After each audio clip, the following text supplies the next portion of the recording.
gentlemen, welcome in to another episode of Take This Sports Podcast. I am joined by my lovely co-host, Brad LaPlante. I am Griff. Brad, how you doing? I am great. It's LaPlante, by the way. LaPlante. It's LaPlante, I call you by the way. I know it's LaPlante, but we all call you LaPlante. You gotta call me the plant. The only. The plant. The plant. Yeah. The one and only. The one and only. Well, plant. yeah, Brad, it's been, it was a very interesting Garbage weekend. Garbage. It was a garbage for you. It's garbage for everyone, I think. You want to hear a fun story real quick before we get into whatever the hell we're talking about? So I don't know if I told you this. All right, on Friday, I bought an Xbox Series S. All right. I think I did tell you this, okay? Now, yeah, you did. Now, I go to purchase it, right? And I buy it from Best Buy because I was just, like, logging on to, like, fuck around or whatever. Forza Horizon 5 looks pretty cool. Anyway, so I'm going on to, like, screw around or whatever on BestBuy.com, and which is never a great thing to say. But I go on to Best Buy and I purchase an Xbox Series S just on a whim. I'm like, screw it, I'll get it, right? So I get it, and it was scheduled to deliver today. You know what I forgot to do? Mm-hmm. What'd you forget to do? Apartment number. Though that is the most heartbreaking story I think you could tell. Yeah. Apartment number. Always gotta remember. Because again, I saw the UPS. I had just gotten off work, right? It was like 4:00. I get home, and like 10 minutes after I get home, the UPS truck pulls up and pulls away. And I was like, "Where's he going?" And I go back into the UPS tracking settings, and he couldn't deliver it because I didn't have my apartment number. I wanted to go up to him and be like, "Yo, this is mine," but saddest story ever told. So that's what I'm dealing with today. Because you're expecting something and you don't get it. I think that was the reason in heartbreak. I was just anticipating something, and I was looking forward to it all week, and now it's just garbage. But sort of like how you were looking forward to beating the Boilermakers, and then that didn't happen. No, and I felt so bad too because I was all week. I was like, Michigan State's not gonna let Purdue upset or let Purdue back in. You know what I mean? Like I didn't think that I didn't think it would happen. Like I really thought I trusted Mel Tucker. I was like I really thought that even with the injuries, even with I really trusted him, and it didn't happen. One thing that I wanted to say real quick really is and I've been thinking about this all week, and I know that Spartan fans are excited, and it's good to be excited. Don't get me wrong. Michigan State's not that great. They are definitely punching well above their weight class, and that's the thing. Like I think, and a lot of Michigan State fans would kill me, but Michigan State's not that good. They got lucky a lot of times, like Nebraska, that special teams play, and they got Kenneth Walker the third. But here's my hot take, which in and of itself was, it's an amount of luck, right, and also knowing what you're doing. Sure, don't get me wrong. But it's also Kenneth Walker III. Without Kenneth Walker III, and I mean that one piece on this team, okay? One piece on this team. If you put in an average running back, hell, you put in Haskins from Michigan on this team. This team, that is the difference. Above average. That is the difference between being 8-1 and 7-5 for this team. Straight up, swear to God. I think that if you 7-5, wait, 7-5 and 8-1. You mean like? Oh, I'm sorry. 9-3, 9-3, 10-2, whatever. Right? 9-3. Okay, so you're saying two losses. Like a full season, this is. Sorry, you're saying Kenneth Walker is worth 2 wins. I am above replacement. I think basically that's his war. I mean, it's more than that though, right? Like Michigan State could beat teams like Maryland. Like I don't think that there's any chance that Maryland wins this week. I mean, obviously. But I also don't think that there's any chance that they lose to Western Kentucky, like in this, at the beginning of the season. I didn't think there was any chance. I mean, Miami might have been a beatable team. Northwestern, I was kind of iffy about, but they haven't turned out to be too good. But that's the thing, right? Like Kenneth Walker amplifies Michigan State's ability to beat bigger teams. Like, I think that without Kenneth Walker III, they lose to Indiana and they lose to Nebraska. Absolutely, 100%. I don't think that this team. Do you is think that they great. lose? They probably lose. I mean, they probably lose to Michigan. That's without a doubt. Without a doubt, he scored 5 touchdowns. He scored all of their touchdowns. Oh yeah, he was their offense. He had, not to say 156 yards isn't a lot, but the passing game is what got them in position for him to score a lot of those touchdowns. Oh, absolutely. Don't get me wrong. He thrashed them a few times, like no doubt. Yeah. But yeah, I think that obviously that. So yeah, no, that's fair. I do think like a Corum or no, I wouldn't say. I think Haskins is the better back over. I mean, yeah, Corum, but Haskins. I don't think that Corum is that bad. Like what is he, a junior? No. Junior, sophomore? What is he? I think he's a sophomore, Okay. if not a junior. Well, I think most of like, and this isn't to say the Michigan backs are bad. They're great, and one of the reasons they're great is their tandem aspect, the dynamic duo of them. They're not neither. I don't think they could do it if one of them was like the bell cow, right? No, the leading. But I also think a lot of that is due to their offensive line. I think one thing that's interesting to me is Corum has like a sick, like yards per rush stat or something like that. Like, if I can't go into it right now. Passing yards, rushing offense. Oh fuck, whatever. It doesn't matter. So let's talk a little bit about Michigan State, and this will lead kind of nicely into the college football playoff talk. So State, I mean, is it fair to say Tuck got outcoached in this one game? Nah. I mean, he just came off probably the best coaching performance of his career against Michigan. Yeah, but I don't know if it's indicative. And when I say outcoached, I just think it's like, and maybe outcoached isn't the right word. I just think Purdue's coach, he knew how to beat you. Yeah. Like, he knew, if I want to beat these guys, I got to just throw the fucking ball and never stop throwing the ball and just keep throwing the ball. Late in the game with the lead, and they said, we're going to keep throwing the ball because that's the best chance we have to get a first down. And I respect it. That's hard to do. I don't think that to just say fuck you, I'm going to throw the ball. I don't think that it was listen, it wasn't the most strategic game plan. You know what I mean? Like here's the thing with Purdue. Okay, and they're a good team. Like, they're not a bad team. I won't say that they're a bad team. I think their defense is a lot better than people give it credit for. I think that their main issues are in their offense, right? I mean, that's how they beat Iowa, was with their D. Like, that defense only gave up 7 points to Iowa. And, I mean, they were able to just sneak out 21, which is about average for a college football game. So it's not like they were putting up and pounding points in. I mean, I'm still surprised that game was not 10-7. I thought it would be 10-7 they win, not 21-7. But regardless, so the thing with Purdue is this was the reason why I gave Michigan State 100% chance to win this game. And I was very surprised. This was the worst defensive game I've ever watched in a college football game, and I'm not even lying. And this is gonna say, and I've been starting to watch Maction this year. I've been watching Maction. There are 72 points per team in those games. Like, I was watching Toledo and Eastern. Always bet the over. And it's like 50 points for every team. And what is it? Like, I think Toledo put up 600 yards of offense and still lost. How does that happen? No idea. But I will say this real quick is that Purdue is not a bad team. And my biggest concern for them was that they were one-dimensional. They got no run game. You know how many yards rushing they had against Wisconsin? I'm pretty sure it was -12.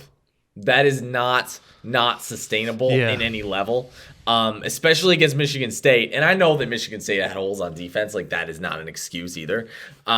But I will say that they shouldn't have played that way. Like at one point in the game, I tweeted this, all right, and it was pretty simple. Defend the pass, and that's all you got to do. I'm sorry, but if you're Purdue, you just pass the whole time because you shred that secondary. That secondary had nothing for you. They had corners falling down on fade routes, just straight up tripping. And like, I don't know how that was. Again, it wasn't even that it was like an offensive mismatch. You had guys that just fell over. And I don't know, like that was one of the worst defensive performances I think I've ever seen. And the good news for Spartan fans specifically is that it's a fixable problem because Mel Tucker comes from a defensive background. So like he knows, like you trust him to fix that issue.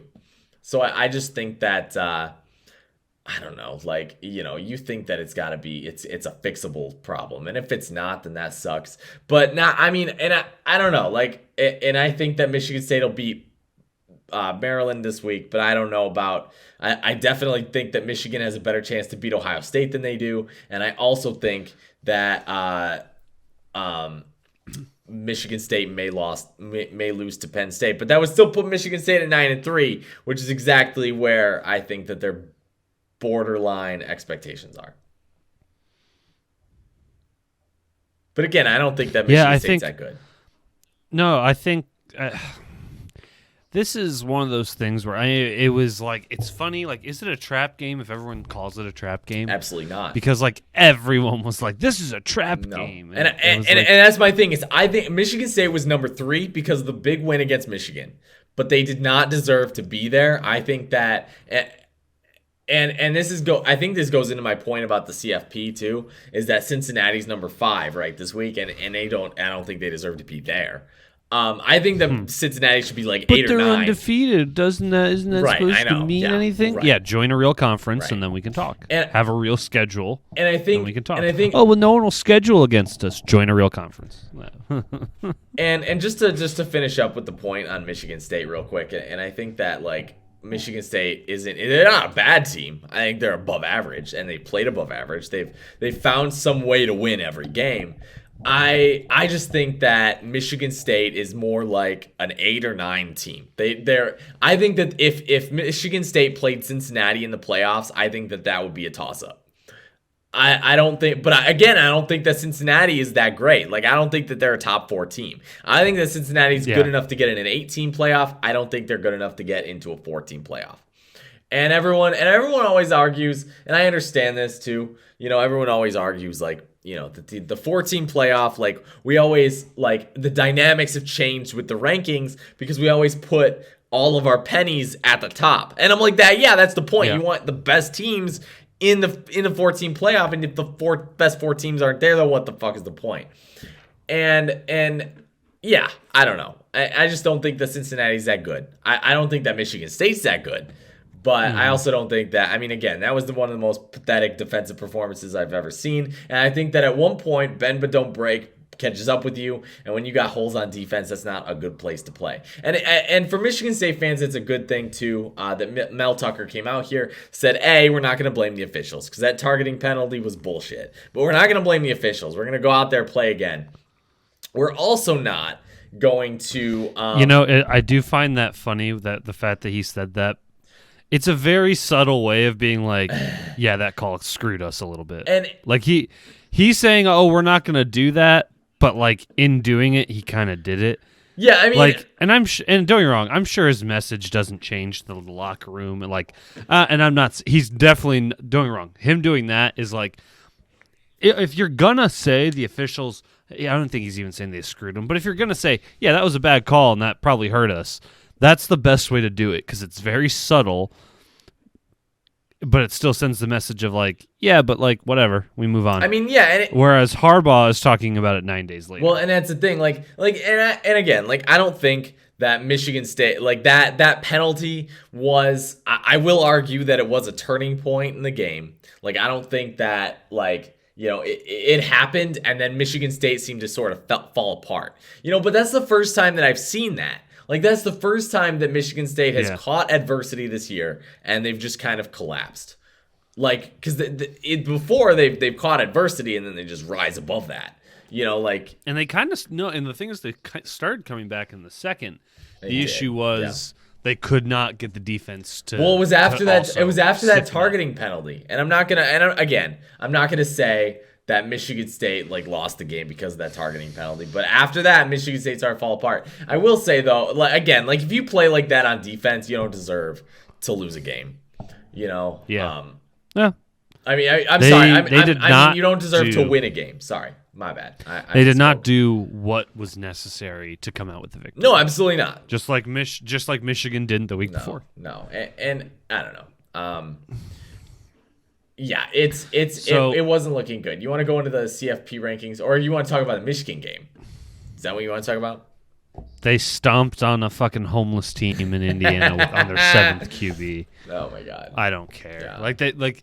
Cool, you beat Indiana. They're on their 8th quarterback this year. Awesome. Good. I would be very worried if you didn't beat the living daylights out. That's the Michigan way, right? Beat up on teams that you can't fight back and then not win against teams that are good.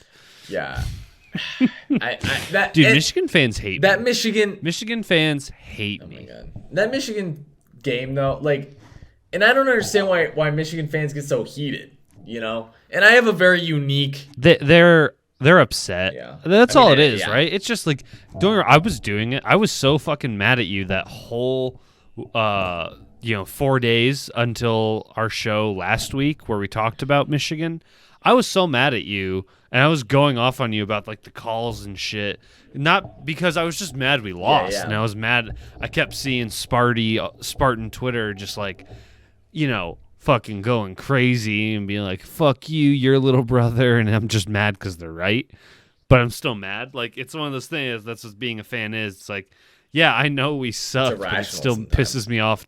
Well, it pisses me off because I know they're right. Oh, yeah. That's what makes it even harder. It's motherfucker, dude. Well, and this is a quick aside, but I feel I almost called it a 97-1 the other day. I wasn't going to because, I'm not that kind of person. I don't like to call on the radio shows. I get too nervous. But I've wanted to, yeah. I did almost call in a 97-1, and I almost something along the lines of I feel like I have a very unique perspective as someone who roots for Michigan State. And again, this is worth saying because I'm not a big fan of the way that Michigan fans, Michigan State fans, there's a couple things that I hate about both fan bases, right? And they kind of boil down into a couple things. First off, I don't like the arrogance of Michigan fans. I don't like the fact that Michigan's culture as a program is we are the best, and they haven't shown that they are. Right? It's like Texas. We own football, but you don't. That's not the case, right? But my biggest take with Michigan State fans, and this is kind of funny because I'm a barista and this actually happens to me all the time with people who talk about the game and stuff, and I hate talking to Spartan fans sometimes because of it.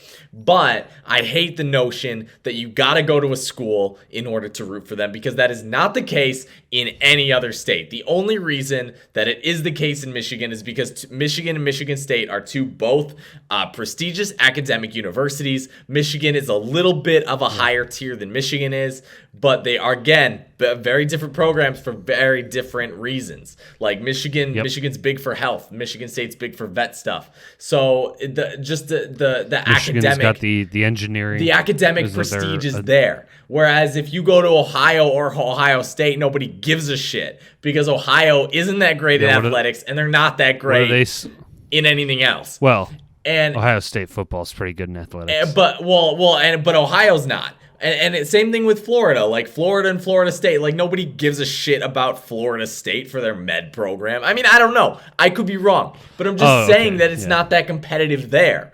And again, in any other state, you're not going to see that unless you go to UCLA or USC. There's very few programs where this is the case. And Michigan's one of those states, right? Yep. But it bugs me that Michigan State fans have that notion, and it derives from the fact that Michigan is a harder program to get into, and Michigan State fans see Michigan fans. I feel like it's a reactionary thing, right? With Michigan fans, their biggest I guess, attack, or one of their biggest attacks, like which university is better, is that Michigan requires like a higher GPA, like it's more prestigious to get into, when that's like, again, like a whole different thing.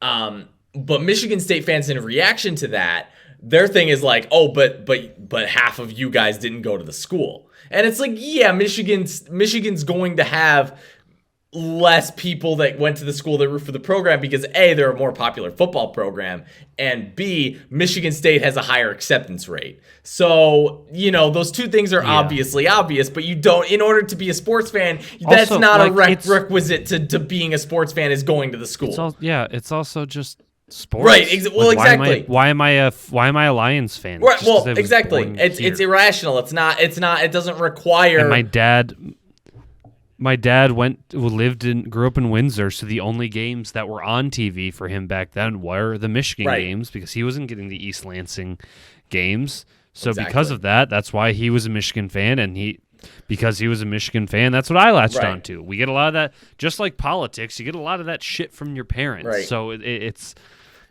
not that deep. I've never understood that argument or why people and I don't like unnecessary. It. And I work as a barista at Starbucks, right? And I was talking to someone this is the day of the Michigan game, and I was telling a customer how I grew up in Southeast Michigan, so most people there are Michigan fans, and I'm a converted Michigan fan. And so again, like when you're around that area, like there's like a cult of Michigan fans.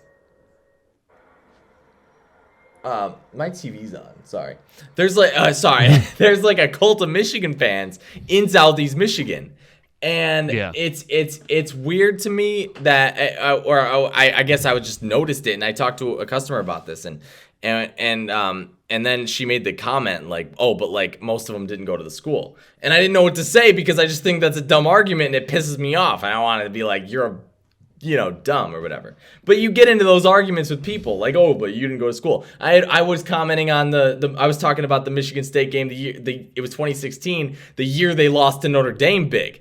And I remember talking to a customer at CVS when I worked there, and I mentioned, like, just that from a outside perspective standpoint, I was like, oh, did you catch the Michigan Notre Dame game or whatever? And I was like, oh, they lost, whatever.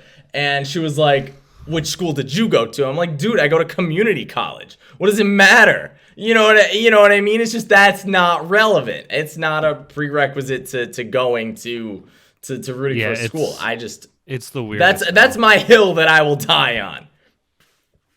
But you good? You get that all out? I did. I got that all out. I feel like we've talked about this at least once every 3 weeks this college football season. Yeah. Again, you could go on and on about fan bases, I think, specifically with college, just because it's, that's the one thing that's so good about college football, though, right? That it's much more passionate than a lot of other like sports, Yep. You want to talk about CFP?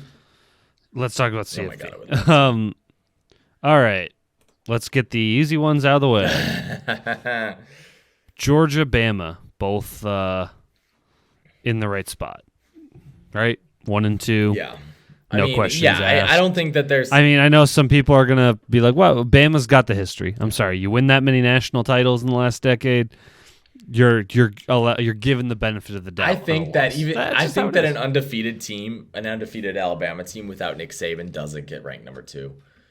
And I don't know why I think that, but that's just me, I mean, like, without Nick Saban, I don't know, keels over and dies, and then whoever takes over wins. I think they still make it. Like, they have the recent legacy.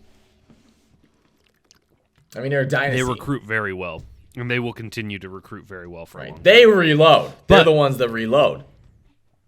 Yeah. Well. No, they always do. Anyway, so now it's the 3 through 8 range, I would say, is where all the controversy is. Yeah. Wake Forest finally lost, so no one gives a shit. And I don't know how they only went down 3. I don't know how that happened. They should be like 18. Yeah, well, I don't care. If you're outside the top 10. Yeah, I mean, I guess it doesn't matter. I just think that it's irrelevance territory at that point. Because again, like Wake Forest, like they got no good opponents on their schedule, and they lose to one of them. Like, who the hell are you? You get out of here. You're lower than UTSA. Yeah. That's where I'll put them. Lower than UTSA, because UTSA hasn't played anyone, but guess what? They have won every game. They have won every game. So I don't know. So then we get into. Then it's 3 is Oregon. 4 is Ohio State, 5 is Cincy, 6 is Michigan, 7 is Michigan State, 8 is Oklahoma, and 9 Notre Dame. Here, OK State is number 10. I just want to put that out there. OK State. Are they undefeated? Oklahoma State lost 1 game. You know who it was to? Okay, so they won't make it. Okay. But hear me out. I don't think that they'll make it in.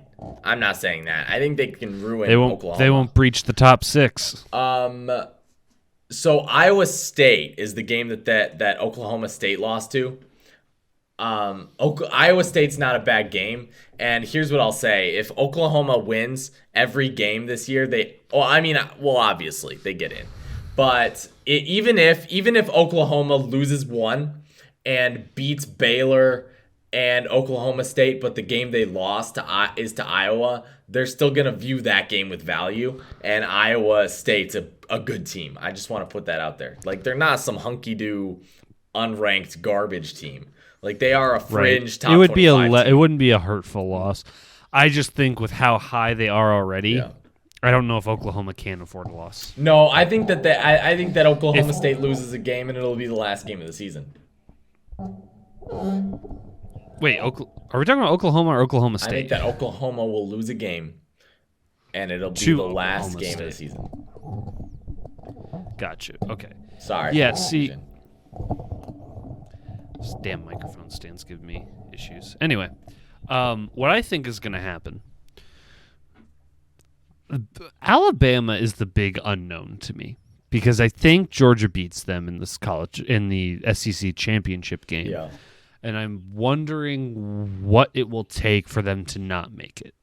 I think that they don't if they win out and then lose that game. I think it depends, obviously. And, I just want to be clear about one thing, right? Michigan being at 6 and Michigan State being at 7 probably isn't correct, because I get that the college football playoff is trying to rank the team that is the best. That's why, Bama is that high, even though they lost. It doesn't matter. I mean, I do think to a certain extent the performance should matter. Yeah. But I get why the one-loss teams are in there. Well, that's the thing. Depends on who you beat. I kind of like that they're not anticipating perfection. Yeah. And there's not. I mean, Georgia's going to be the only one this year, and even then they got to go against Bama. It's going to be a good game in that SEC title game. But you think about it, you got teams like Ohio State, right? If you schedule, is this not? What am I trying to say? Is this not, what is it, favoring teams who have an intent to schedule, right? Like Ohio State, right, goes out. Look at the difference between these two teams, okay? Ohio State goes out and schedules number 12 Oregon, first non-conference game of the year, okay? If you are scheduling legitimate teams in your schedule as non-conference opponents, you should absolutely get something from that. Oregon goes out there and schedules Ohio State. Oregon goes out and beats Ohio State, and then Oregon loses some garbage game to whatever. And with Michigan State, it's a little different, because Michigan State lost to a conference opponent as well. Whereas Oregon lost to a conference opponent, but they scheduled a good non-conference opponent. Michigan went out, and again, these are two very separate circumstances. But Michigan went out. Their non-conference opponents were Western Michigan, Washington, Northern Illinois, and is that it? I think that's it. That's not a great. They didn't have a home game until they played Wisconsin. I mean, a road game. I'm sorry, they didn't have a road game until they played Wisconsin. And so I just think that the intent to schedule should be important when you consider what you're expecting from a team. I think if a team is scheduling with at least some sort of intention, I think that like Wake Forest is out here playing Old Dominion and whoever the hell Norfolk State.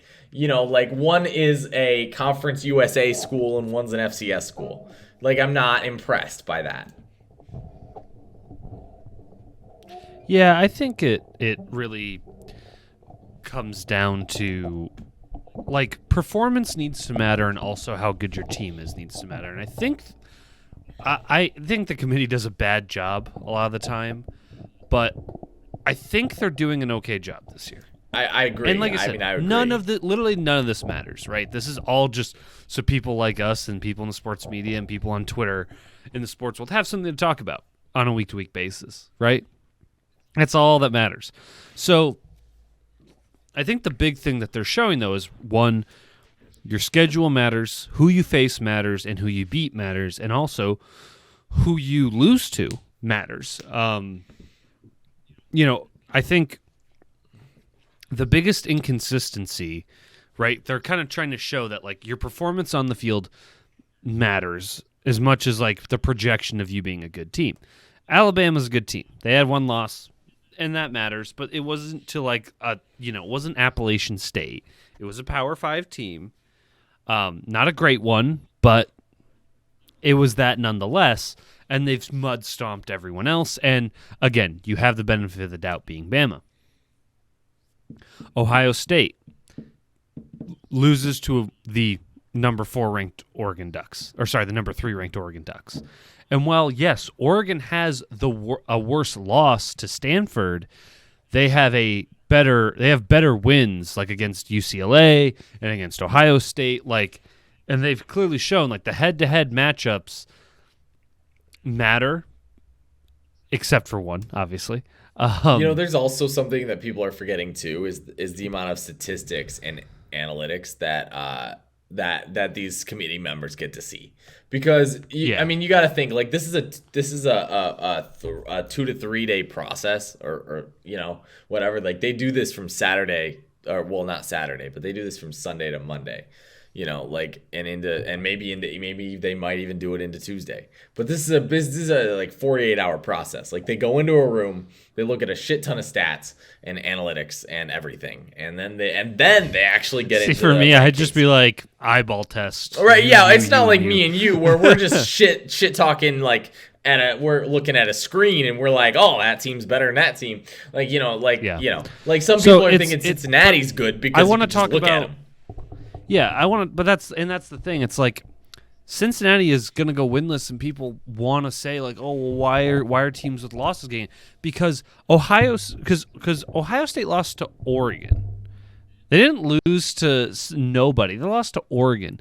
And, like, yeah, Cincinnati beat Notre Dame on the road, and they beat Indiana, I think. Yeah, but Indiana doesn't count.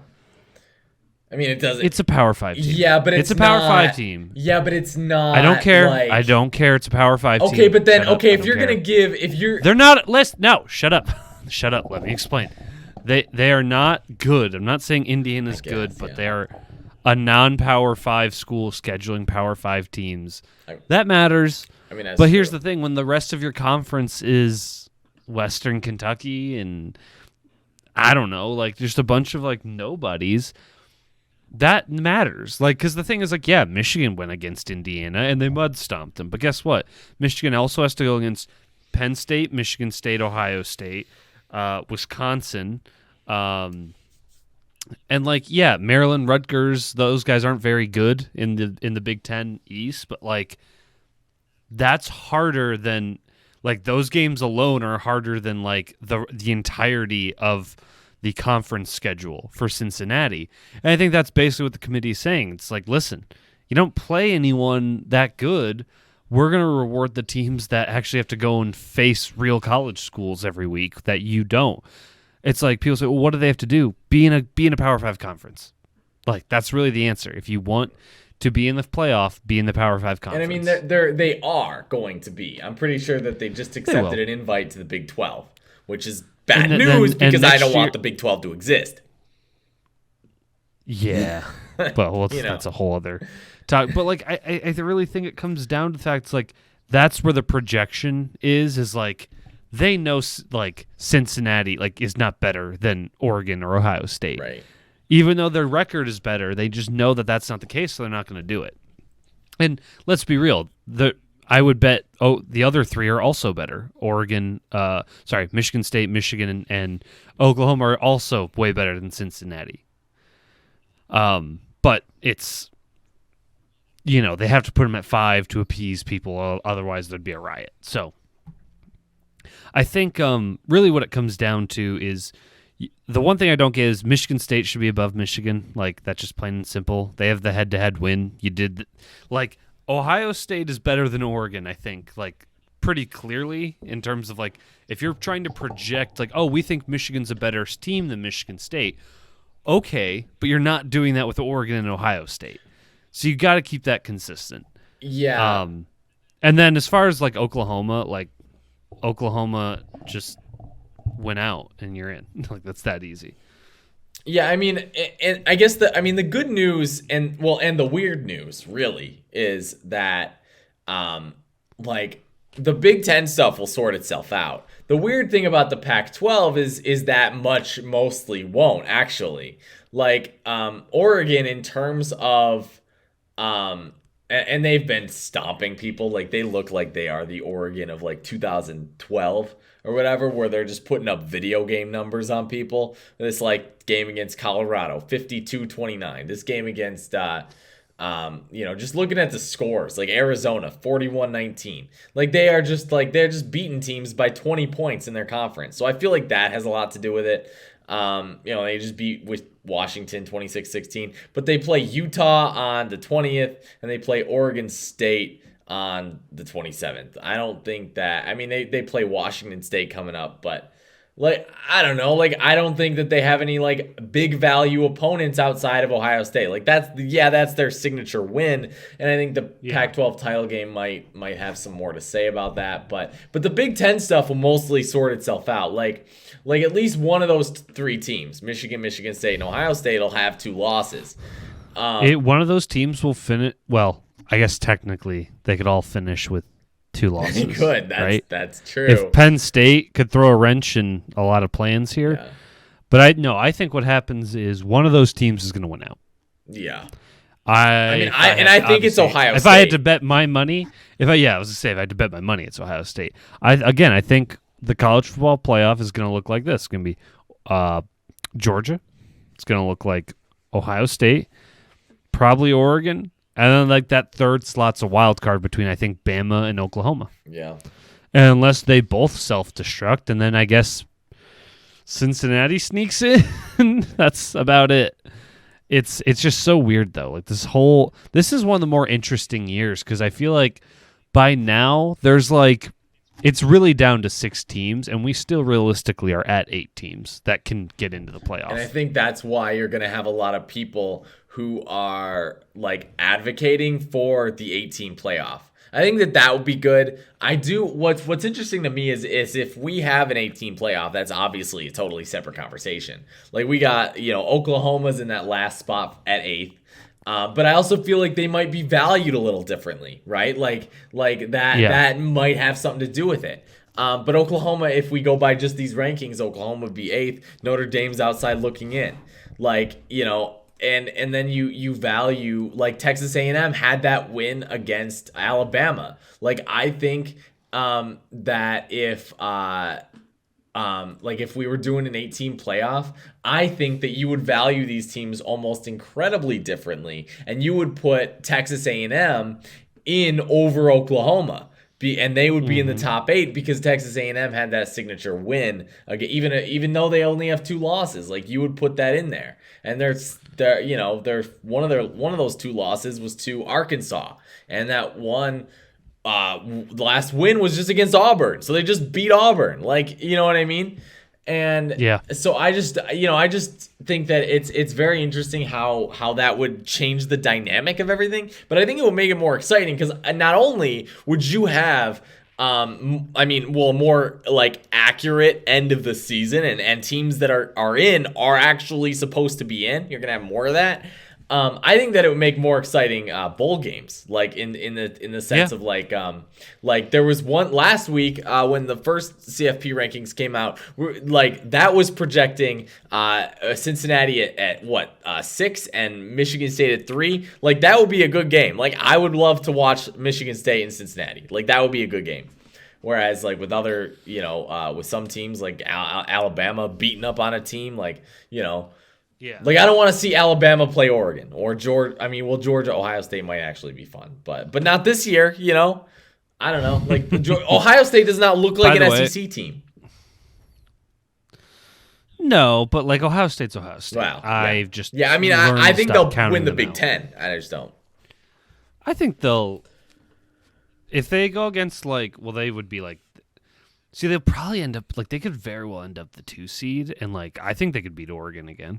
I think if they go against Oregon, they beat. I think they could go to at least the final this year. I don't think anyone's beaten Georgia. No, though. I don't either. This really is a contest to be like, hey, congrats, you made the playoff, and a chance to lose to Georgia. Yeah. By the way, I'm looking back at our predictions from the college football play. Yeah. We both had Clemson in the predictions. I don't know. That is so funny. I think I'll be honest, that was probably due to a lack of knowing where these teams were at. We didn't know what Clemson I didn't even had. predict Georgia. Well, and that too. And I just thought, keep rolling with it, right? I didn't even have Georgia in. That's the biggest miss. You had Georgia, but you don't have Bama. I have Bama, but not Georgia. We both have Ohio State and Oklahoma. Right. So it's possible one of us, most likely, you're going to potentially be right, except for Clemson, if Bama doesn't get in, right, and Oklahoma and OSU does. It's going to be Oregon. That's going to be the crazy one. Yeah, I mean that is true. Like I don't think anybody anticipated it. I mean it's hard to predict that because the Pac-12. What do you got to do? Predict 1 out of every 10 years that the Pac-12 is good? You know what I mean? It was so unlikely that the Pac-12 would be good because they hadn't been good since 2015. By the way, I did predict in that episode Pac-12. I said Oregon would be the most likely to make the CFP, and that's true.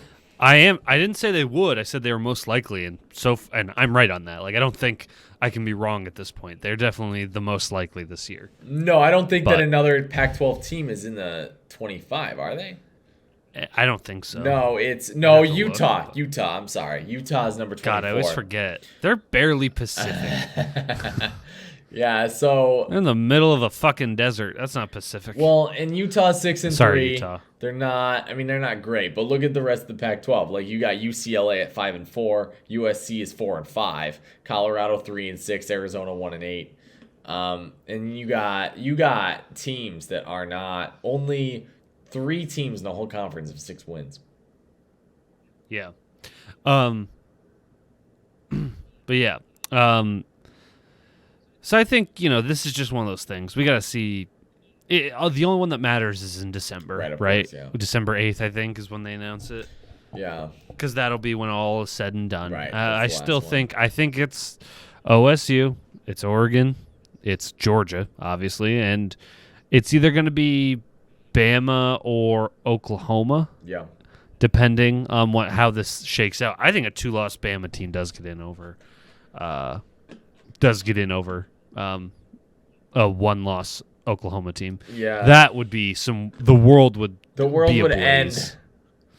Oklahoma would fucking secede. I don't even know how they do that. They're in the middle of everything. Anyway, Brad, before we get into who you got and wrap up this puppy, I want to talk about the NFL and how much it hurts me. Yeah. I'm a Lions fan. The NFL hurts me enough as it is. By the way, Lions definitely getting the first dub this week, going 9-8 and going to the playoffs. Anyway, Jesus Christ. They just got that receiver from Tennessee off waivers, dude. The Goffins. Could you imagine if they took? I'd be so if pissed they took OBJ. if they did that. They don't. They couldn't afford to. Well, if they I know did it, they wouldn't. But I was just imagine if they did. Yeah, just to. I mean, Here's the thing: if he was cheap, I'd say take him. But until he came out and said, obviously, I don't want to play for anyone that's not a contender. At that point, it's like, okay, then yeah, we don't want the cancer here, right? He would never see the field because he'd refuse to play. Yeah, they got that wide receiver Josh Reynolds who, probably he's only $500K. I mean, he's the best receiver on the team automatically. Honestly, fantasy football my passion for it has died after the way I lost last week, but he's probably not a bad guy to just grab and stash. I would not start him, but maybe if he turns out to be like, he's their best receiver, it's like if you can get the best receiver on a team, typically that works out okay. Anyway, I'm getting sidetracked.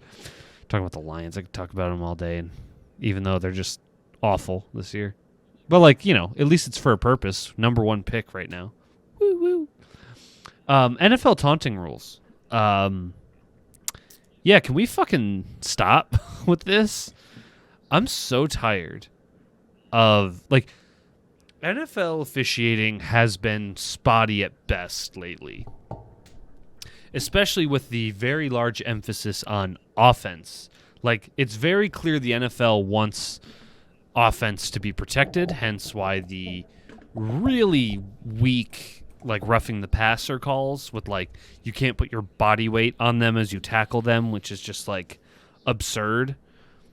And then defensive pass interference gets called even more now on nothing.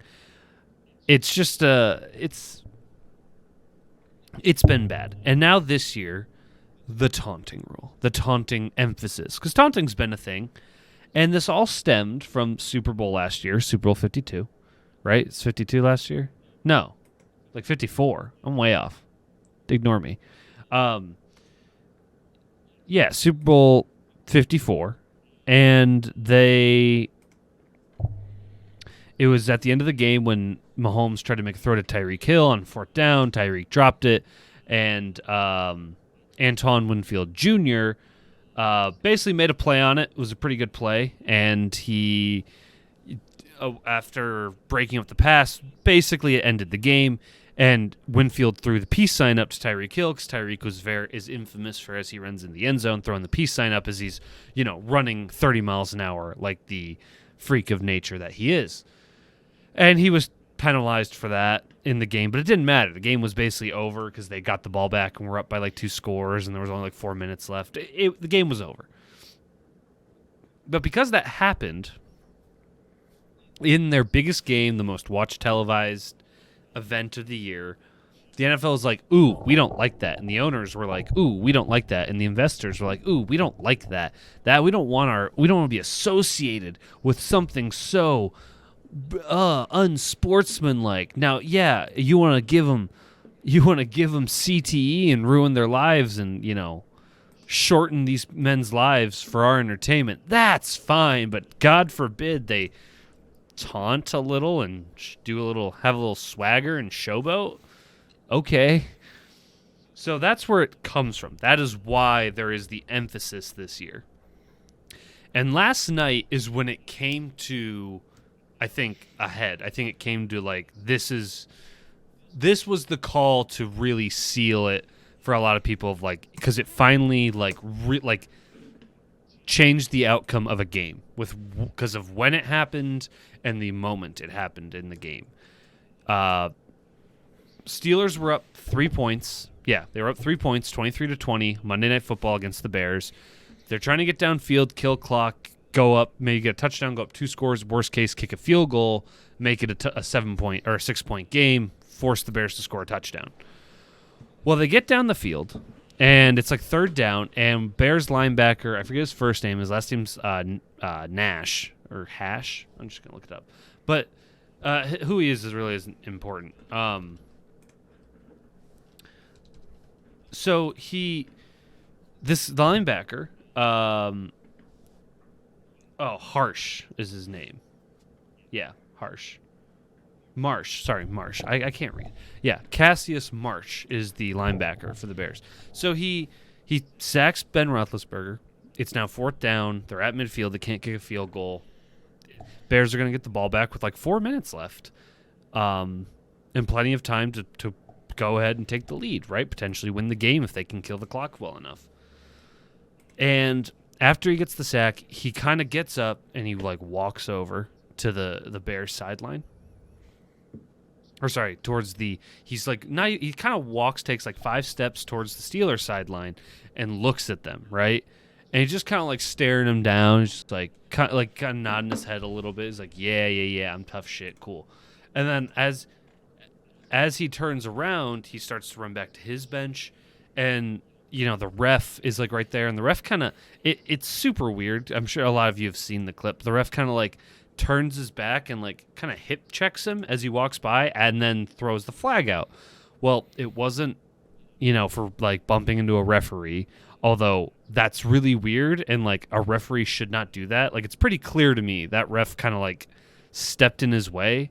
And I will say, Marsh made a good point after the game. If a player did that to a referee, he's ejected, potentially suspended, and fined, right? So, like injuries have happened in weirder situations than that ref hip bumping him. Like, it could have been, while rare, you shouldn't ever put a player in a situation where, like, the tiniest thing, it could cause an injury. Now, that's not the big deal here. I just thought that was just super weird and makes me feel like the ref, I don't know, he took issue to it and he acted weird with it. But the issue is the fact that he called the taunting penalty on what that was. Now, Brad, you made the point on Twitter earlier this week, and it's a good one, that if you've watched games this year, you got to know, you've seen these taunting penalties in the preseason, in some earlier games, you got to know they're calling it. And do I think some of them are overblown and awful? Of course. But you got to like have the sense to know there's an emphasis on it this year. Don't fucking saunter over to the fucking Steelers sideline and do that. Well, the weird like, part... again, it shouldn't have been called. It shouldn't be a penalty. But it is, and like you got to also know better. Now, I think the ones that are most ridiculous is when they like get up and spike the ball and kind of like flex a little bit, because that's just being excited. Like, if you're doing that, and especially not at someone in particular, like, those ones I've seen called, those are, like, really bad. Like, I hate those, because I'm like, it's fucking sports. It's exciting. You have millions of people cheering you on. I think the weird part for me is that's that where like, it's ridiculous. It's like a professional environment. Like, the issue that I have, really, with the rule is that these are professional players. Like, these aren't, like, these are guys that are getting paid to catch a ball. These are guys that are getting paid to do shit. Winning games is what gets them more money. It's what gets them to championships for their team. That's exciting for them. Right. Like, and I get it. We're not like concerned about hurting feelings or whatever. I just think that it's weird because I don't know. I feel like there are ways to prevent shit like that. Like, I don't know. And I know the MLB is struggling with a viewership right now, but like, imagine if they banned bat flips. Could you imagine that? I mean, they fined. I mean, I guess they already kind of do. They fined Javier Baez for bat flipping against something. He plays for the Reds, but this is back when he was the Cubs, and like they fined him for that. So I guess that isn't far off to say. I just think that it's it's just weird to see these taunting penalties go to I mean, even in college, like, what is it? Some dude at the beginning of the season got, I think, an unsportsmanlike conduct penalty for high-fiving a fan, which is weird, but, because it didn't matter. I don't know, like, I didn't like the way that the Chicago Bears incident, I didn't like the way that was being shared on Twitter. Because it wasn't honest. I think when one of these one account started sharing a clip. Wait, you mean the internet lied? Well, the internet lied. Yeah. Well, it wasn't honest though. Like in the argument, like everyone was, because I wasn't watching this game live, so I didn't react with it until I had seen it on SportsCenter actually, because I saw it on Twitter and I was like, like, you can't hit a ref. Like, that was my intent. That was my initial reaction, is like, yeah, I know that he bumped into him, but you can't, like, if you bump a ref like 9 out of 10 times, that's going to be called a penalty. Like, you can't do that. That's the thing, he didn't. And I know the ref basically hip checked him. But and also, I think you got too close. You can't get that close to the ref. Plus that even with the hip check, his arm brushed him. Yeah, I know. That contact is very incidental. Right. Like, the whole reason you can't touch the ref is when a player gets pissed. If you touch, like, right, it's like when you bump into an umpire in baseball. Yeah, that's why the player if a player gets in a ump's face and he kind of bumps into him in the front, you'll always see their manager push him back. Right. And it's so funny. I love when that happens in baseball because they're holding their player back to be like, okay, I got to make sure you don't get fucking suspended for physically doing anything to this ump. So while he's pushing his player back, but then he also immediately turns the ump and starts yelling at him because he didn't like the call in the first place. He's like, yeah, okay, I know my guy can't touch you. I'll stop you. I'll stop that from happening. But fuck you, you're wrong, and here's why. Yeah, I mean, I just think that the whole penalty, they're not I don't know. They're not great to see because it annoys everyone. I don't think there's a single person who has watched a single taunting penalty and thought, yeah, that's what's needed. That's a good thing. I think, it's for the old heads. It's like people in baseball who are like, I hate those bat flips. In my day, they just put it down neatly and then trotted around the 4 bases. I don't like. In my day, they would just die on the field, but at least they would just hand the ref the ball and act like they've been there before. What bugs me the most that's why I liked Barry Sanders. The Chicago thing, I think what bugs me the most about it is that it wasn't people weren't sharing it with an accurate representation of what happened at all. I saw it. They only shared the clip of him just getting hip checked by the ref. That's not what the penalty was. No. Now, like I said, I bring that up because I think the ref doing that. I mean, he asked for it. I think he asked for it. He asked for the harsh. I'm wondering, was he gonna not call the taunting penalty, but because of the bump that pushed him over? Well, here's my thing too. The whole thing is the clip was disingenuous because the clip did not show what he was actually penalized for, which was the walking over and kind of puffing his chest out at the other sideline, the Steelers sideline, which again, it's weak as fuck. I'm just letting you know that's why he was penalized, not the other thing. Well, I think too, if you watch that clip, he has his hand on his glove as the dude's running back to the bench. Not his glove, I'm sorry, his flag. He has his hand, about to pull out a flag, almost the whole time. So if you think about it, he had a 3 to 10 second interval to throw that flag. Would you rather him throw it before he got bumped or after? You know what I mean? He had enough time because he's just reacting. I think the ref is analyzing his celebration. I think that you're going to see a little hesitation in that, especially if the ref doesn't necessarily agree with it, but he's trying to decide would the NFL want me to call this? You know what I mean? So yeah, he could have been thinking about it. That could have been the issue, and I just think that it's not. I think that part of it isn't as deep. He could have very well, that could have been the straw that broke the camel's back. But at the same time, I don't think that it would have really mattered because again, he had that 3 to 10 second window of reaction time, and he could have thrown the flag out whenever he wanted to. By the way, I'm laughing because I got the Pistons game up on the side, and tonight is Jalen Green. I think it's Jalen Green. I know his last name's Green, who was the number 2 pick overall. Pistons got Detroit at number 1, and Jalen Green had said, I don't want Detroit to draft me because I think Detroit's boring, right? So people in Detroit obviously don't like him. Not wrong. Well, Green just dunked. He didn't really dunk on Cunningham. Obviously, we have Kate. So, it's the number 1 versus number 2 pick tonight, and it's been a good game so far. But Green just dunked the ball, and Cunningham was defending him, but he didn't have the angle, and Cunningham kind of just pulled off and said, I'm going to give you the 2 instead of fouling you, which is the smart move. But after the fucking dunk, Green gets down this is where he got a technical because he puffed his chest out, and I think he yelled, fuck you, or something at Cunningham, because again, he doesn't like Detroit, and he's trying to prove he's better than Cunningham.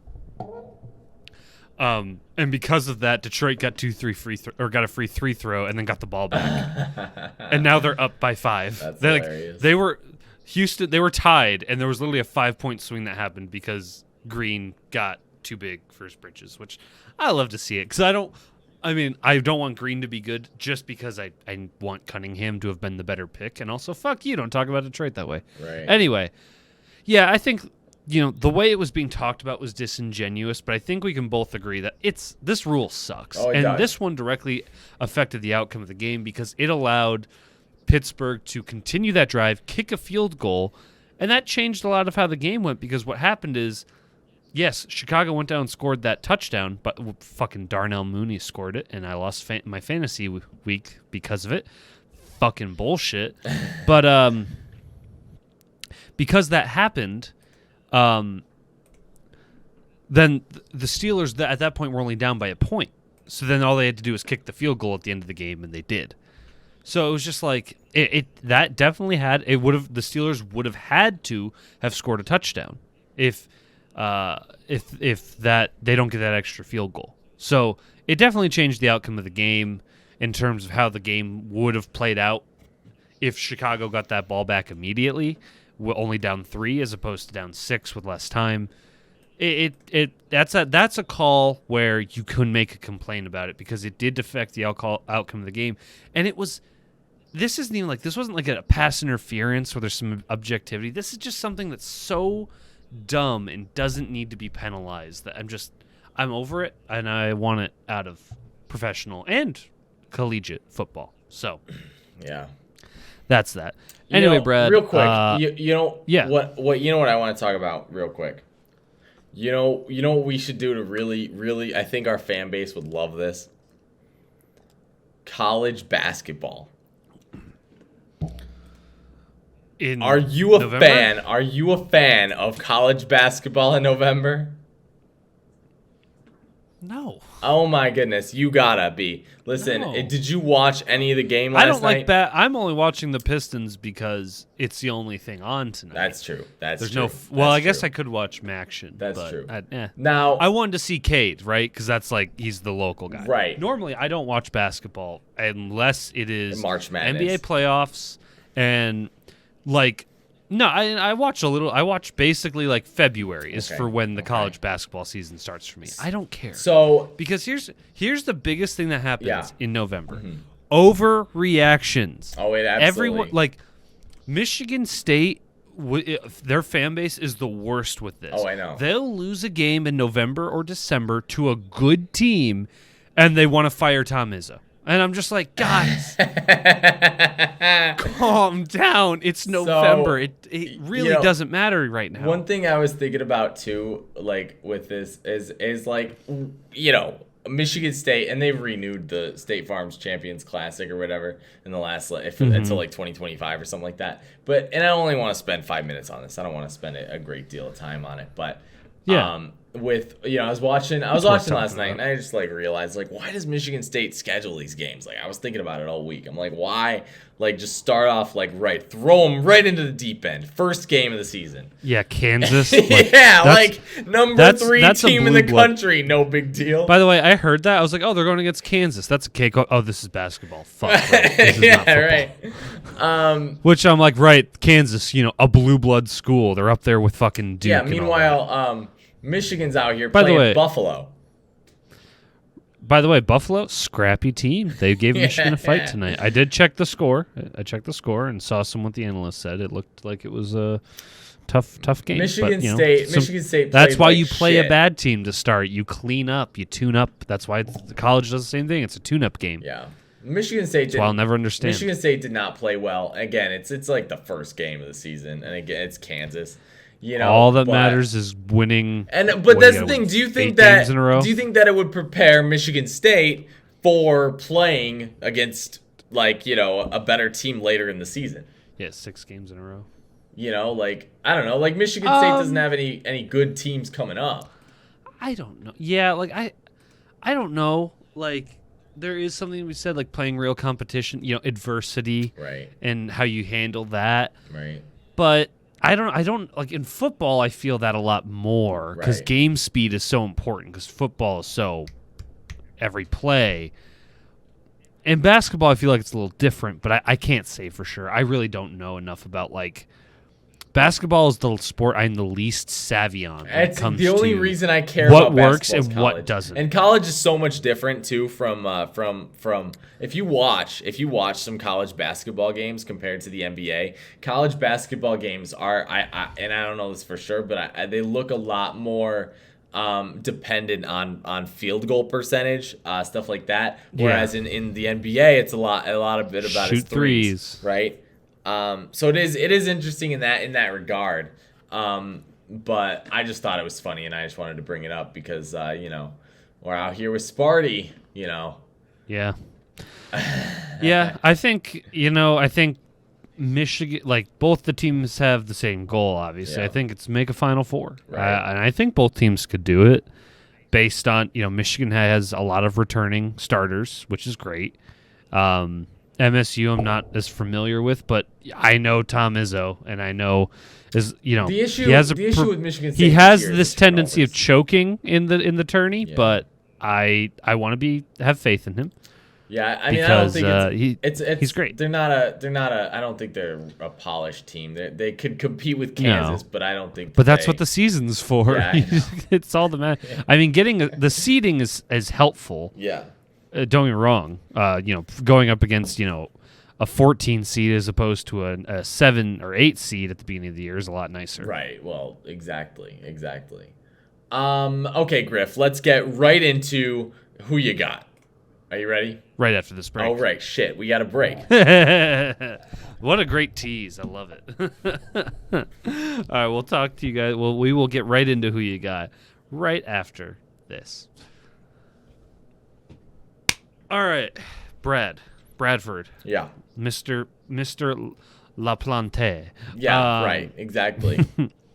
Who you got this week? Why you got him? Break it down for us. So, let's do it. Okay, so we got Minnesota against number 20. Number 20, you got him. Number 20, Iowa. This game is in Iowa City. Big game in Iowa City. You know what I'm gonna do? I'm feeling adventurous today. Feeling very adventurous. I'm gonna take two. Every game. Actually, no, I lie. Okay, 2 of my games. I got 3 games. Okay, I got two of my games are gonna be money line picks. All right, you ready for this? I'm taking the underdog against Iowa. I am taking Minnesota against Iowa against all odds to beat Iowa. I am rooting for chaos in the Big Ten. We're doing. Dude, you gotta. All right, I got a favor to ask you then. When you're writing this on the show sheet, don't put the spread. You got to put the odds. Perfect. The money line. Great. Odds. The money line. What are they? Hold on. What are they? I'm looking at it right now. Let me see. They are plus 190. Basically, you put $1 in, you get $2 back. Perfect. If they win. Perfect. Or you win $2. So normally, if you were to bet Minnesota plus 4.5, you put $1 in, you get $1 back in $1 profit. Well, right? You have $2 total. This you would get $3 total. And I didn't plan this. This is not a plan. This is not my plan. This is my impulsive. This will net you. My impulse. This will net you 2 points if you get a plus 2 point money line. Awesome. Because we're doing we are plus 2, and they say, as they say in the betting world, plus 2 units. And we're 2 units, absolutely. Yes. So here's my second game. Okay, we got Minnesota. Okay, so first game, Minnesota, number 20, Iowa. Minnesota, I got them. Their spread is only -5.5. With Iowa just winning. Moved to 4.5 as of today. Has it really? But that. Well, we'll put that but that's down. fine. I mean, that's fine. I think it's a closer game than people realize. These are, by the way, we do play. These are, placed. The line is when at time of recording. Basically, that's when we put our bet in. Yeah. So right. Because if these have changed by Saturday morning, I don't want to hear it. Next money line pick I got is number 9, Notre Dame. He's picking Virginia, folks. Against Virginia. Now I want to bring something up about Virginia. Now tell me how much you hate. I hate Notre Dame. I know you hate Notre Dame. But Virginia, a good team, okay? Now, do you know who Virginia beat earlier this year? Virginia beat Miami. That's not impressive. You know who Virginia lost to? They lost to North Carolina. They lost to Wake Forest. Right. They lost to BYU. Do you know what all those teams have in common? They're ranked. They are ranked teams. They are good teams. Do you know what Virginia's gonna do today? I think they got something to say. I think, or not today, but this weekend, Notre Dame will shit the bed against Virginia. Virginia wins. I got a money line pick, and I got Virginia winning this game. Absolutely. Brad's a fan of the dogs. I'm taking Super Dogs Saturday. All right. This game again is a little bit different. Next one up is Oklahoma, and I had to do this one. Number 8 Oklahoma and number 13 Baylor. I do think that Oklahoma walks out of the season with a loss. I don't think it'll be this week, but I do think that Baylor covers the spread. So Baylor is gonna, and again, the spread is like -5.5. So I think that Baylor absolutely loses by like a field goal or something. I think that Oklahoma ain't good enough to win this game by multiple points. So that's. I think I agree. 5.5 is the devil's number. Oh, it is. Absolutely, it is. That's in betting. I hate anything 5.5. I feel like 4.5 is also kind of in that territory. Those two numbers I hate. Yeah. I hate. Yeah. All right, I like it, Brad. I do want to point out the scores is Brad is 27. You know, he got that big boost on me after the A&M pick to beat Bama straight up, which I still can't believe to this day. But I, folks, have caught up with some savvy, smart picks. Yeah, I'm sure. I'm up to 23. I'm 4 points behind Mr. Bradford here. I've caught up. He's slacked a little bit this week. He's been riding the highs of that Bama win for too long, and here we are. So, thank you for correcting on the show sheet. I had Iowa. That game doesn't exist. Anyway, first going to start off number 19 Purdue at number 3 Ohio State. Give me Ohio State. Purdue coming off a very big win. They have to go to the hardest place to play in the Big Ten in Ohio State. And Ohio State is only number 4 in the playoff. They just keep getting better. I am pretty sure they're still mad about when Purdue beat them at Purdue like a couple years ago. So I think they're just going to stomp the life out of them and put like 60 on them. Give me Ohio State to cover the 21.5. Moving on, we got Minnesota getting 5.5 points at number 20 Iowa. I have this game as well. I'm picking Minnesota, but I'm taking the points. I am not going crazy with the money line. I think they keep this within 5.5. I think that's a pretty easy call. It's that devil's number, but I think Minnesota very well could win this game outright, but I'm not man enough to do it like Brad is. I'm going to take Minnesota plus 5.5. Finally, we have probably the biggest game this week in terms of playoff implications. Michigan at Penn State. This would be, I don't know if signature win's a good one, but it's a big win. I think Penn State is better than their record indicates. I mean, especially if Sean Clifford is playing, that team is 2 wins better. They don't lose to Illinois. And they probably beat Iowa if not for Sean Clifford. Like their Penn State is in the college playoff talk and all that. Well, obviously before they lost to Ohio State, but the point still stands. They probably should have 2 more wins if they're the best player on their team was playing, and that player will be playing against Michigan. It's a pick 'em. No, the line is right down the middle on this game. I am taking Penn State. Here's my mentality, Brad. 1, I honestly think Penn State very well is going to win this game because I think Sean Clifford is that much better. I think this team is a lot better, and I think James Franklin, while he's a boob, he's going against an equally bad coach in Harbaugh. And I think the quarterback play is the difference maker, and also playing in Penn State in Nappy Valley is a big deal. And, if I'm wrong, I lose a point in this, but at least my team wins, and their playoff hopes are alive. So that's my bet. If I bet against them, I win points in this, and I can say I was right. And if they end up proving me wrong, well, then, hey, my team wins. It's a great logic to keep mentally happy. So, yes, give me Penn State to beat number 6 Michigan. All right, moving on to the NFL. Brad, I got a great game for the first one. A real heavyweight between two top-notch contenders. The Detroit Lions, coming off a bye, well-rested, going up against those dirty, dirty Steelers. Coming off a cheap win against the Bears. Brad. So here's my take, okay? Steelers, okay, not great. Now, I'm not a fan of Ben Roethlisberger. I'm not afraid to say it, but here's the thing. He's going to look like prime So, Ben Roethlisberger look at this. against Look at that this. Lions So, defense. I have a fantasy rule right now going on. I have a fantasy superstition.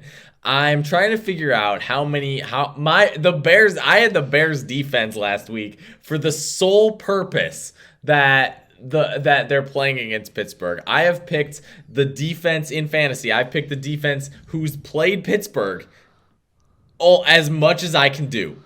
Not this. See, that really, in any other league, that didn't work last weekend. But because your league is weird, we honor the punt touchdowns or whatever.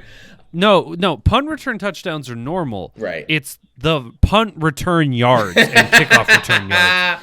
His defense, the Chicago defense got 20. Now, granted, the Chicago defense, because of a muffed punt return, or a blocked punt, I think it was a blocked punt touchdown. It's a couple things, yeah. Yeah, it was a blocked punt touchdown. So the special teams unit got a touchdown, right? It wasn't even like the actual Bears or the Bears defense. It was the Bears special teams that really carried you. So even then, you got 23. I think without that, you would have had 15, which is still insane for a defense. Right. But I get it. It kind of rewards hey, if you have a defense that forces a lot of 3 and outs, they're going to get a lot of punt return yards. So it's kind of I actually don't hate it because it does reward defenses for playing well, aside from just turnovers and defensive touchdowns. So don't hate it. But so I have to take Pittsburgh though, because this is the only week that I'm not taking, and it's open. It's open. I could take the Lions defense, but no way in hell I will. No. Ben's gonna look like 2009 Ben Roethlisberger. He's just gonna, whatever he started, early 2010s Ben Roethlisberger, pre-rape allegations / thing Ben Roethlisberger. But I remember. I have the Steelers defense in fantasy, and even though I have DeAndre Swift, I'm keeping them because I think they're going to sack Jared Goff 20 times this weekend. Oh, I bet. Oh, I mean, yeah, you can bet on that. The amount of times that the ball slips out of his hands. And if Goff, with his tiny hands, fumbles it, oh man, the defense is gonna eat. But and then the thing is, if Swift still gets a touchdown, it doesn't hurt me that bad because they'll have 17 turnovers. Oh, exactly. So, I'm picking Steelers. I do think this is a winnable game for the Lions because the Steelers are known for playing down to their competition. Every game is a winnable game. It's the NFL. Every game is a winnable game. Was the game against Green Bay in Week 2 winnable for the Lions? Not at all. Yeah. They're like a high school team trying to play Alabama. That is what. By the way, I do want to say this. The Lions roster would beat Alabama. We need to stop with that. No. I'm saying that they look like a high school team trying to play Alabama. I'm saying this for people. I don't think there's ever going to be an NFL team bad enough to lose to the best college team. No, I don't think so. I don't think people realize. Yes, I get it. The Lions are playing with people, but it's the worst of the best versus the best of the worst. You know what their roster is more akin to? A CFL team or an XFL team. That is. See, I don't even. It's weird because their defense isn't good. No. But it's their team isn't good. It just got a lot of players that are kind of just mediocre, right? No one, I don't think, like the receiving core is bad. There's not a single and the secondary starter on this team. Tracy Walker is probably the only one. He's had actually a very quietly pretty good year. He's our free safety. There's still 10 holes you got to fill. Oh, yeah. No one else. Derek Barnes could be. He's been fun so far, but he's like he's a 6th-round pick. Penei Sewell's been struggling, so.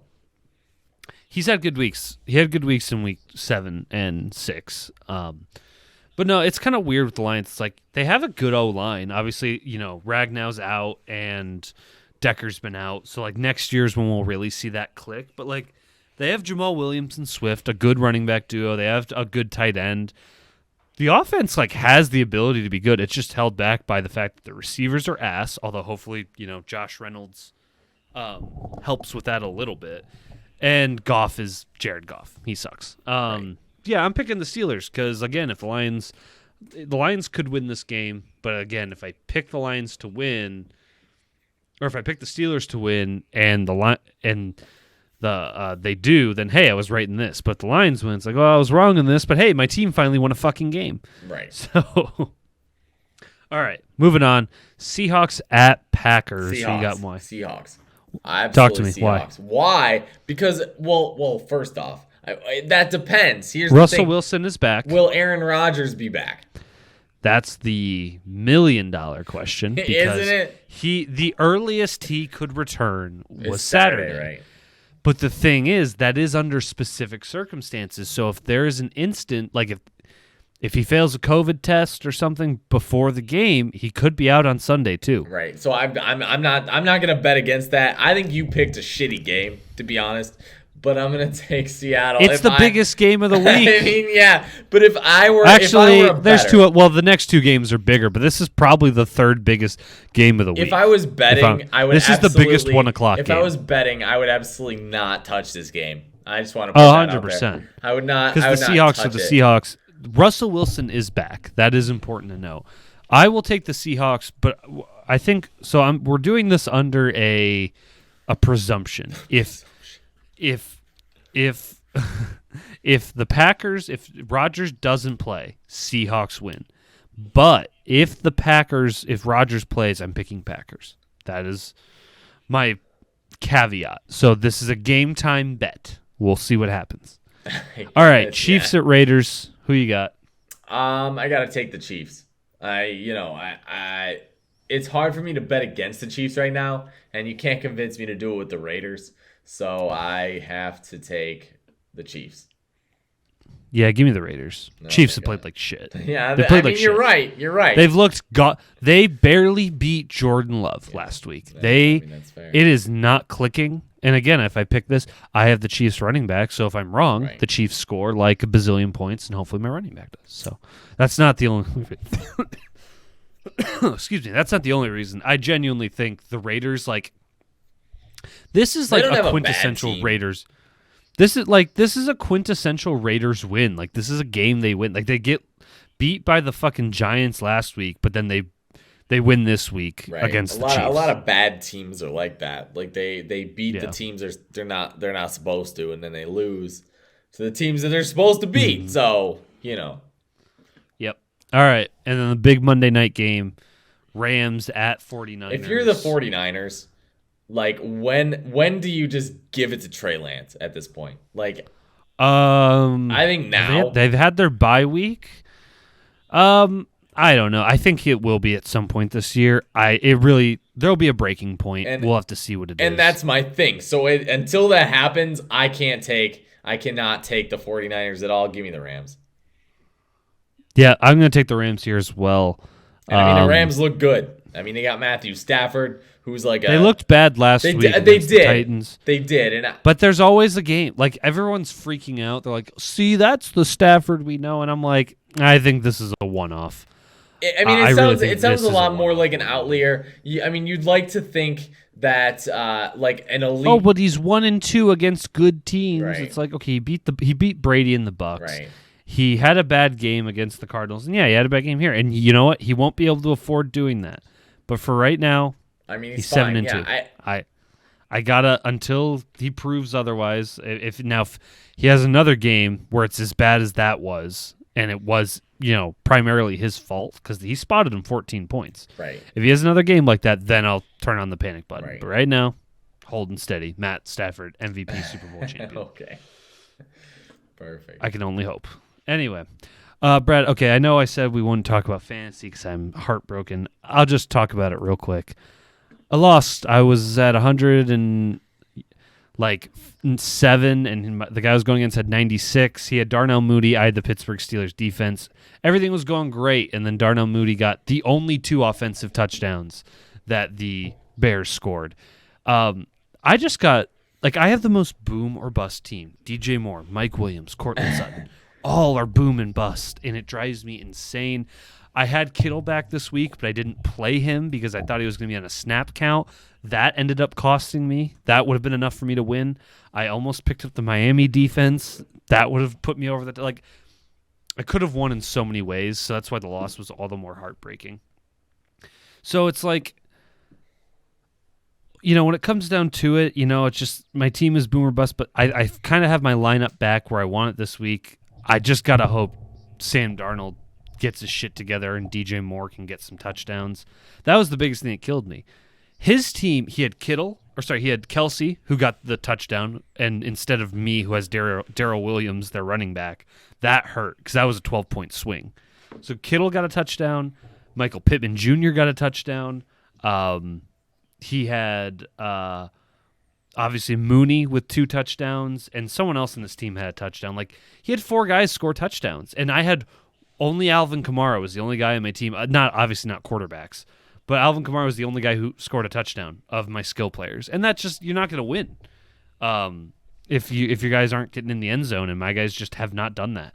Other than Alvin Kamara, I don't think any of my players have scored a touchdown in 2 weeks now, and that not a recipe for success. So, I'm 5-4.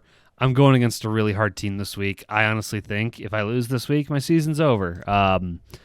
I know there's 5-5 isn't impossible with how my league is kind of panned out. There's too many people ahead of me.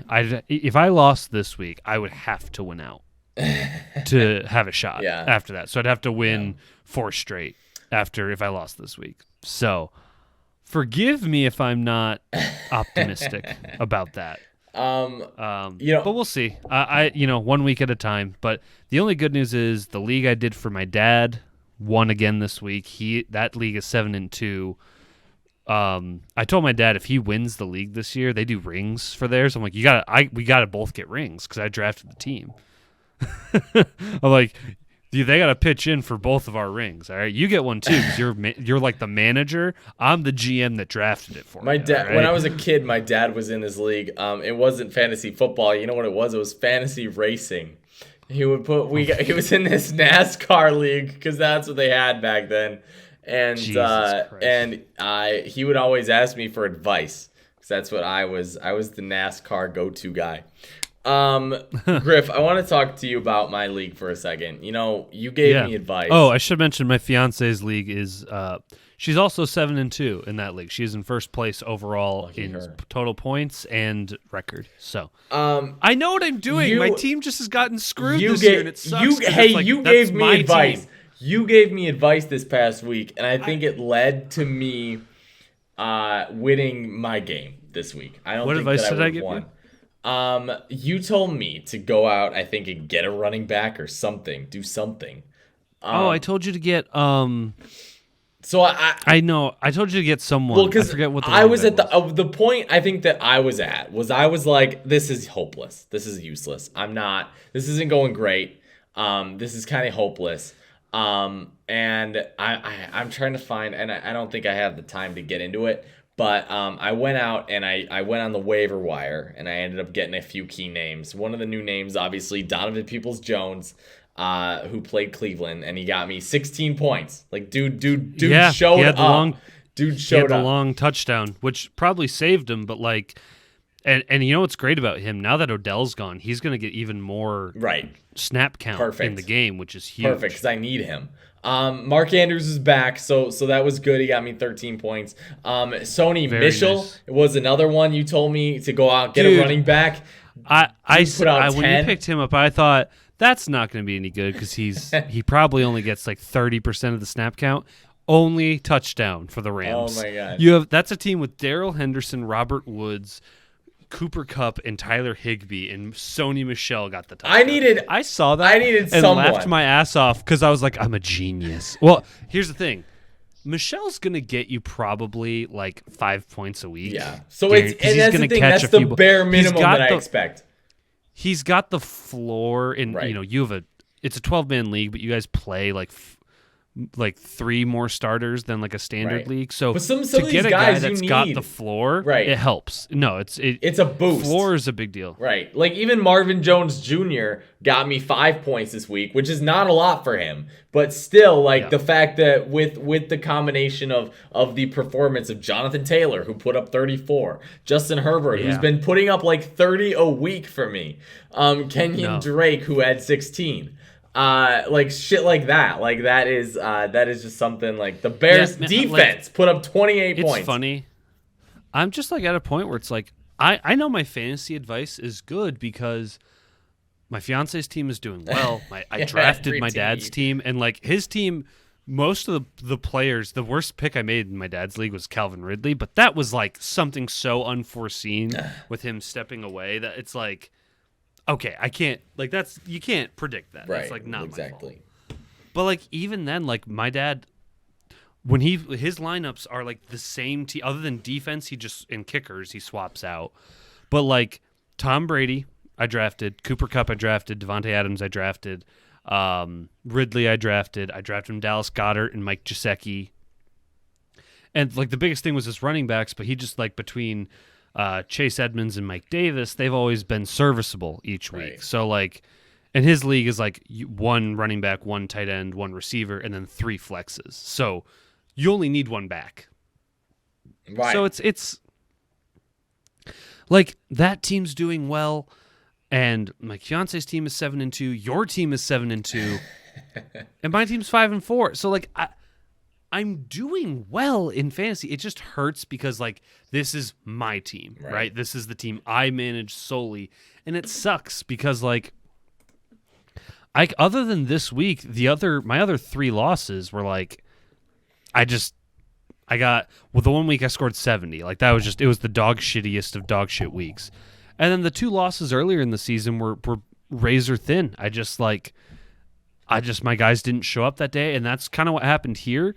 This week, the only thing that happened was Kittle. That was the only mistake I made, was not putting Kittle in. But again, thought he was only going to be in the field 50% of the time. And I had Dan Arnold on the Jaguars, and he got 11 points. Like for a tight end, double digits is great when their name isn't Kittle, Waller, or Kelsey. So it was like, right. I've been playing. I just have gotten unlucky, and so I gotta hope that. I did notice this though. First half of the season, lost 2 games, won 5 straight. Second half of the season, I've lost 2 games. Maybe now the 5-game win streak comes alive. I doubt it, but I'm gonna be hopeful. I am at the point though where I've kind of like accepted that my playoff chances. I went from 80% to 40. I'm at a 98% this week. You basically have to lose out in order to not make it. Yeah. Same goes with my fiance. Like, you're making the playoffs. Right. So it's just a matter of, like, I just gotta, keep playing. But if I lose this week, I'll probably accept the fact that my season is likely over. And that's okay because, hey, I'll still put a lineup in every week. You know, I'm not going to give anyone free wins. That's not fair. Always dress a full team, even if you're 1-8 or whatever, because you don't want to give someone a free win because that's not fair to the other people who are in playoff races. Right. Make everyone earn their win against you.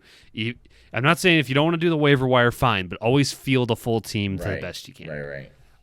And I will do that. I'm not gonna. I was bitching and moaning about losing, but I'm not going to be a sore loser and just give someone wins and all that. I'm going to dress a full team. And you never know. Who knows? I'm not out of it, but I need to win this. I think this week is a must win. So we'll see. But yeah, man. Like I said, at least I can vicariously live through you and my wife and my dad. Yeah, right. So we're good. Right. Anyway, Brad, let's wrap this puppy up, shall we? Yeah, let's do it. All right, folks. Thank you so much again for listening to Take This. Join us again next week. We'll be breaking down all the shit that happened this week. I'm sure we'll be talking about Michigan, Penn State. Hopefully nothing stupid happened, and hopefully nothing dog shit crazy happens in football. And obviously, if you check out our previous episodes, we actually did a bonus episode last week. If you want to listen to some hockey content, we break down some Red Wings action with our friends over at Octopus Thrower, the Red Wings FanSided page. So check that out if you'd like. And as always, thanks again for listening. And don't forget, make your free throws.